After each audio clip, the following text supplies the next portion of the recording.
Hi, it's Sarah from South Fayette Township Library. When I was preparing for this week's book talk, I was reminded of the saying, "Don't judge a book by its cover." But I was completely drawn to my latest read by its intriguing title, The 7 or 8 Deaths of Stella Fortuna, and by its beautiful cover. But I got so much more than I bargained for from this book. It's a wonderful family story that's beautifully written. The author is Juliet.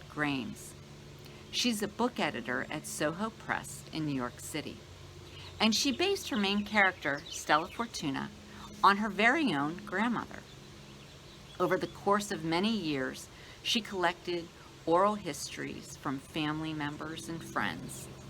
She did extensive research, and she even visited the small Italian village where her grandmother was born, all in an attempt to better understand her grandmother and to figure out how she became the person that she was.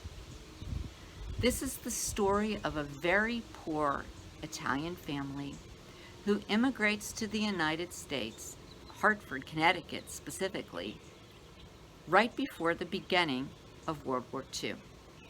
The themes in this book include Calabrese traditions, culture, and food, the evil eye and superstition, a patriarchal society and a woman's place in that society, immigration, jealousy, and even abuse.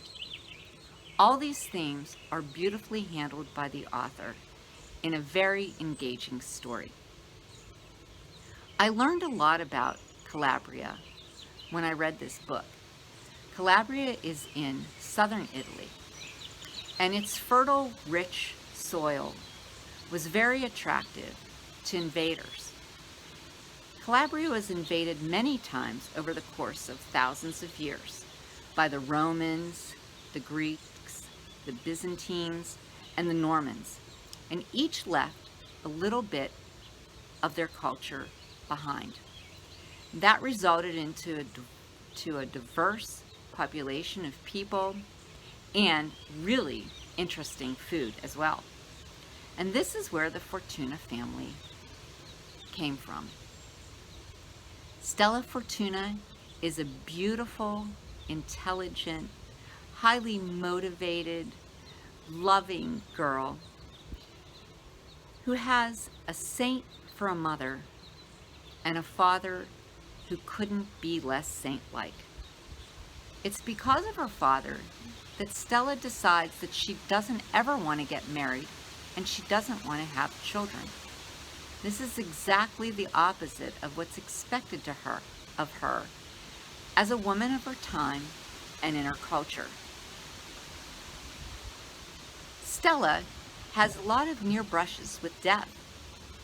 Near death by eggplant, near death by pig, near death by a typographical error, and many more. I think this book is a really great sense of what the immigrant experience was like, and it also reveals what the actions of one parent can do to the whole life of one of his children.